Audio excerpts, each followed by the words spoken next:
Price God. இன்றைய தியானம் ரோமர் 6:9-14 வரை.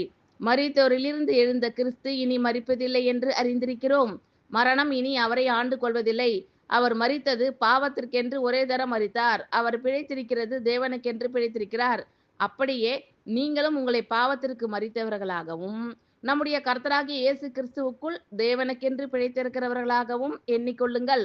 ஆகையால் நீங்கள் சரீர இச்சைகளின்படி பாவத்திற்கு கீழ்ப்படியத்தக்கதாக சாவுக்கு ஏதுவான உங்கள் சரீரத்தில் பாவம் ஆளாதிருப்பதாக.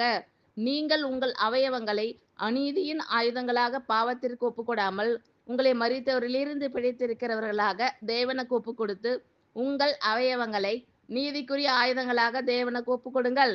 நீங்கள் நியாயப்பிரமாணத்திற்கு கீழ்ப்பட்டிராமல் கிருபைக்கு கீழ்ப்பட்டிருக்கிறபடியால் பாவம் உங்களை மேற்கொள்ள மாட்டாது. மரித்தோரிலிருந்து எழுந்த கிறிஸ்து இனி மரிப்பதில்லை என்று அறிந்திருக்கிறோம். மரணம் இனி அவரை ஆண்டு கொள்வதில்லை. அவர் மரித்தது பாவத்திற்கென்று ஒரே தரம் மரித்தார். அவர் பிழைத்திருக்கிறது தேவனுக்கென்று பிழைத்திருக்கிறார். அப்படியே நீங்களும் உங்களை பாவத்திற்கு மரித்தவர்களாகவும் நம்முடைய கர்த்தராகிய இயேசு கிறிஸ்துவுக்குள் தேவனுக்கென்று பிழைத்திருக்கிறவர்களாகவும் எண்ணிக்கொள்ளுங்கள்.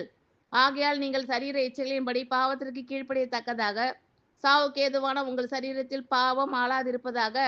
நீங்கள் உங்கள் அவயவங்களை அநீதியின் ஆயுதங்களாக பாவத்திற்கு ஒப்புக்கொடாமல் உங்களை மரித்தோரிலிருந்து பிழைத்திருக்கிறவர்களாக தேவனுக்கு ஒப்பு கொடுத்து உங்கள் அவயவங்களை நீதிக்குரிய ஆயுதங்களாக தேவனுக்கு ஒப்பு கொடுங்கள். நீங்கள் நியாயப்பிரமாணத்திற்கு கீழ்ப்பட்டிராமல் கிருபைக்கு கீழ்ப்பட்டிருக்கிறபடியால் பாவம் உங்களை மேற்கொள்ள மாட்டாது. ஆமீன். Thank you Lord. கர்த்தர் உங்கள் அனைவரையும் ஆசீர்வதிப்பாராக. God bless you all.